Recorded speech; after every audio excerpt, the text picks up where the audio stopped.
Good afternoon, delighted to be here with all of you. So without further ado, let's begin.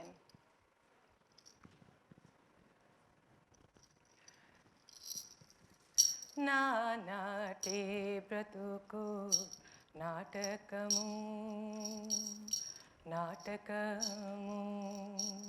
potutayu nizamu potutayu nizamu A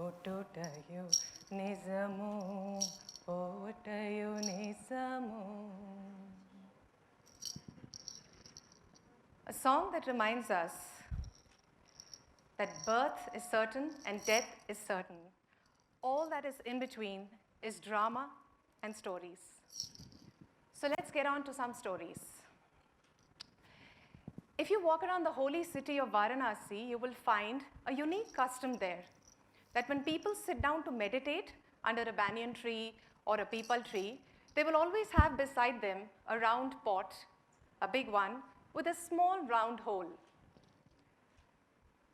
There are monkeys around, and it is the business of monkeys to do their monkeying. And so when they get around to it and come to disturb the meditator, the monkey gets distracted by this pot, because inside the pot is a few bananas. The monkey slides its hand in, wraps it around the fist. But when it tries to get the hand out, there's a catch. The hole is big enough for a straight palm to slide in and slide out, but not for a closed fist. The monkey, of course, doesn't realize that. All it has to do is to let go of the banana for the hand to come out. But it stays there, first struggling, then confused, and then frozen in time and space. Holding on. And that's what I did. I held on too.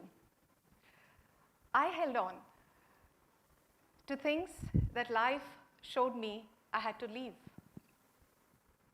It was the year 2000, 2008. It was the year 2008, and I was 31 years, happily married to an Indian Army officer, had 2 children who were 1.5 and 3.5 years old. And I was holding on to this picture-perfect life. Of course, life had to throw me out of that slumber. January 2008, Military Hospital, Pune, Dr. Baliga was reading my records, and he said, it's a kidney ailment. Your cholesterol count is 600 plus. It has to be below 200. And you will need to be on steroids, 80 tablets every day. 4 months of that life. And I knew that I dreaded each day. I knew that I really did not want this. But what is it that I wanted? I wasn't sure. It was long forgotten, lost in some unknown lands. So I had to really dig deep. And then the answer came. The answer was, I wanted to tell stories, sing, dance, and time with children. That made my eyes twinkle. And that's how my first official storytelling event happened in a small town in Maharashtra. 3 weeks of stories, dance, fun, love, and laughter, 25 children. And the follow-up checkup after that, Dr. Baliga looked at my records and said, we have to stop your medication, you're perfectly fine. Needless to say, I never, ever, ever, ever, ever, ever, ever gave up storytelling. Well, the learning for me from that story was seek your truth, seek the truth of your life, and you will certainly blossom. The destination, after all, is again going to be one moment, right? So let's enjoy the journey. And let's ignore the naysayers, like those who would say, hey, she tells stories, you know. Apan bhi bolte na. We also tell, no? Yeah, they're not worth worrying about at all. There were others who warned me. There were those who even threatened me. But stay deaf to naysayers. My learning, it's best to cut off from those noises that do not serve your purpose. It's best to cut off. Tune out of the cacophony, tune into your favorite radio station. The trade-off for me in all of this was bumpy rides of single motherhood, zero bank balance with 2 children to bring up, but it was well worth the journey because I got to hear a beautiful voice from within when I cut off the noises. It's like being able to listen to the seconds hand of the clock only in the silence of the night. That's how you get to hear your voice, soft and gentle. And when you follow this voice, the solo journeys can sometimes be overwhelming, but they're not really as solo as we believe. We are not really as alone as we think. So let me give you a story for that. And this will take us to a forest. A beautiful forest, and on the forest floor was lying a hummingbird on its back, with its legs pointing up to the sky. An elephant was walking by and saw this strange sight and looked at the hummingbird and said, "Whatever do you think you're doing? I just received the news that the sky is going to fall, so I'm lying down here to stop it." And the elephant said, "You teeny weeny bird, you actually think you're going to stop the sky from falling?" And the hummingbird said, "I'm doing my bit." Hearing this, the elephant quietly came beside the hummingbird, lay down, put his legs up, and together they waited to catch the falling sky. The storytelling journey for me began when I was trying to stop my sky from falling. But the best part was I got to also stop others' skies from falling. And even better, others were there to stop my sky from falling as well. For my very first public performance, I had hired a cultural center, and the owner said, "Deepa, I won't take a rental from you. I really like what you're doing. I want to support you." Another friend sent his team to do the ticketing, because otherwise I'd have to do it and do my show as well. Someone informed the press, and we got a half-page coverage of the event. A few years ago, a storyteller from America wrote to me saying, "I really like what you're doing. As a gesture of appreciation, I want to gift you a website." Last month, an elderly woman fan friend WhatsApped me saying, "Deepa, please can you send me your bank details? I want to give you my blessings for COVID times." There's always support. There's always support. The countless number of well-wishers, of kind-hearted storytellers, of heads of institutions who've all taken the effort to spread the word, festivals that invited me. The list could go on about the solidarity that came. It's never a solo journey. There are so many people who are out there to support us. So I'm famous for jumping off the cliff, and I keep telling everyone, just jump off the cliff. Some net will appear, or some hands will appear, or who knows, you may even get wings, and you'll start flying. So just jump off the cliff if you can hear the voice clearly within you. Well, I've been talking about how stories can be so powerful and empowering and bridge us, yeah? But stories have the inherent capacity to also warp time. So let me explain that, and of course, with another story. One pleasant afternoon, Mullah Nasruddin was comfortably settled outside his house in the front yard, under the tree, and the whole environment inspired him to write poetry. So he took out his notebook and pen, and he started to write poetry. But he was disturbed because he could hear the children outside playing in the afternoon singing, "Akkad bakkad bambe bo." He was so irritated. So he got up and he went out to the children, "Hey!" And they all turned. "Listen, don't you children know that the Maulvi is giving sweets?" "Really?" The children got very excited and all of them ran away. And our mullah went back to write his poetry. But as he was writing, "Sara, Sara, Sara, Sara," he saw some people go by. And then some more. And then some more, and he was surprised on an afternoon. Who are these people going by? So he went and stopped them. He said, Hello, where are you all going? Don't you know the mullah is giving sweets? And our Mullah Nasruddin thought, oh, maybe really sweets are being distributed. So he left his poetry and he also ran. So be careful what stories you tell, because the stories are surely going to echo back to you. And before you know it, they will become your truth. I've had moments of truth check like this many times in my life, and here's one of them.